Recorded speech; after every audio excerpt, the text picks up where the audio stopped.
Kumusta kayong lahat? Magandang araw sa ating lahat mga kaibigan. Oh, ano? Gusto nyo pa ba? Ayaw nyo man sa gusto. Dito na ang part. Ano ba ng part na ngayon? Part 6 ng ating dula, ating drama. Habang may buhay, may pag-asa. Ano ba ang huling kwento natin? Ako wala akong listahan, nandito lang nakalista sa isipan. Kasi alam niyo, lahi kaming manunulat. Hindi niyo lang tinatanong, lahi kaming manunulat. Ang aking lolo Leon, gumagawa ng mga drama yon mga kaibigan. Diyan sa Dumingag, alam niyo yan. Ito, pang-anim na yugto. Pamagatan ko naman ito na unang kabiguan. Siyempre mga kaibigan, nagtagal din ako sa lugar ng nanay ko. Ayaw kong banggitin ang saktong lugar kasi para po sa seguridad at karapatang pangtao, baka po may masagasaan po tayong tao. Ibig sabihin, ilang taon ako doon? Doon ako nagbinata. Bakit kanyo unang kabiguan? Pangiti kayo. Hindi po sa kabiguan sa pag-ibig. Ibig sabihin, bata pa ako, nandiyan na yung minsan may ano din sa kaisipan, hindi ba? Pagka ikaw ay mag-edad ka na ng mga 14. Kasi dumating ako doon, 10 taon, nakailang taon nga ako doon. Ibig sabihin, kung 15, 14, hanggang 16, doon ako sa lugar na yon. Ibig sabihin, mayroon ding mga pagkakataon na yung mga kakalaro, kasi doon sa probinsya, kung sino lang yung magkakapitbahay, yun din yung mga kalaro mo. Babae, lalaki. Kung minsan, meron din mga tuksuhan.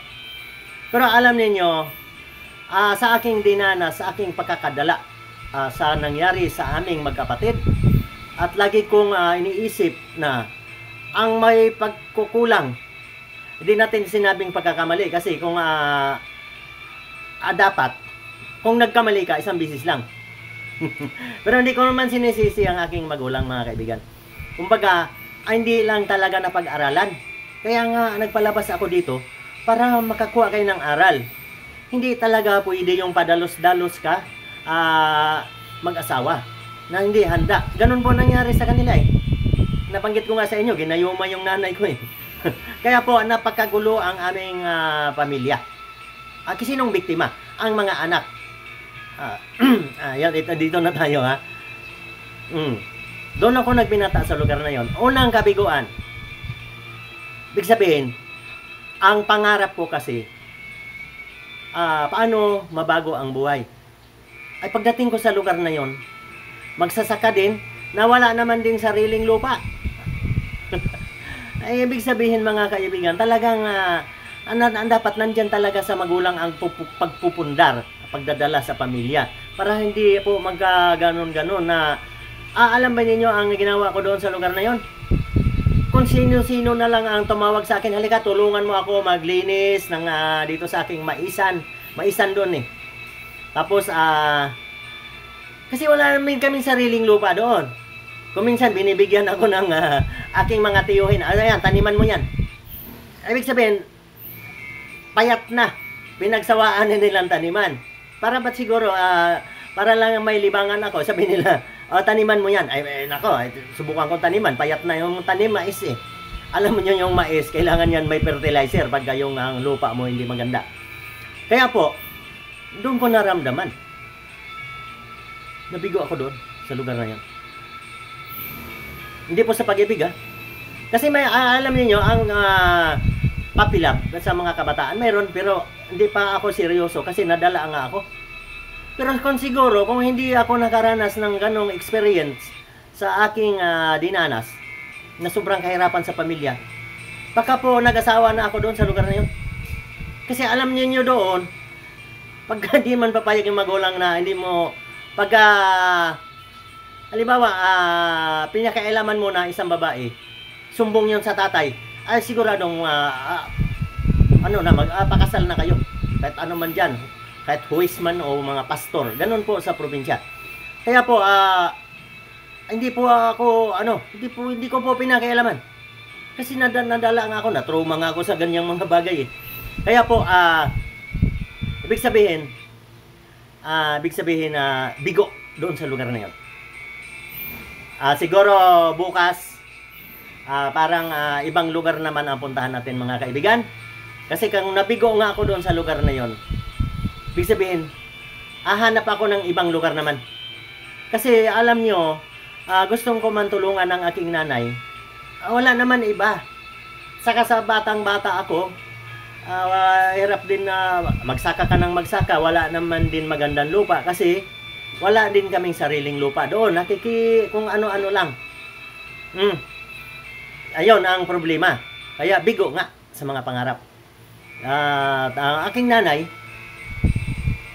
siguro yun po ang diskarte niya na kung minsan kumuha siya ng kasi yung tatay ko doon sumunod din siya doon sana sa lugar ng nanay ko. Parang nagkabalikan pa nga sila eh.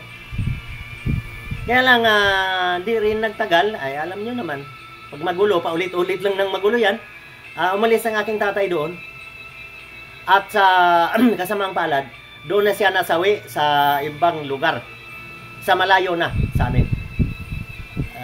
Nung nalaman ko, pumunta ako doon, libingan na lang ang inabot ko. Kumbaga sa tawag nun, kaya nga bigo eh. Namatay na ang tatay ko. Sira pa ang pangarap. Sa, yun na nga ang kadahilanan doon, yung hindi naplanuhan yung pagpapamilya. Sana pagkakuha kayo ng aral mga kaibigan, hindi ito basta-basta pagyayabang. Totoo pong nangyari sa aking buhay ito. Sige. Bago ako umalis dito sa lugar ng nanay ko, kasi may nauna na doon sa Cebu tayo. Nauna na doon ng isa kong tiyuhin at nabalitaan ko na maganda raw doon magtinda-tinda. Sabi ko, pwede nga ako magtinda-tinda kasi wala akong pinag-aralan. Ako isang grade 1 lang. Siguro pagtinda-tinda na lang ang aking yung aking pangarapin. Kasi alam ko hindi ako matanggap sa trabaho. Hindi matatanggap ng grade 1. Kung magsasaka naman ako doon sa lugar ng nanay ko, wala na rin lupa eh. Angkin-angkin na eh.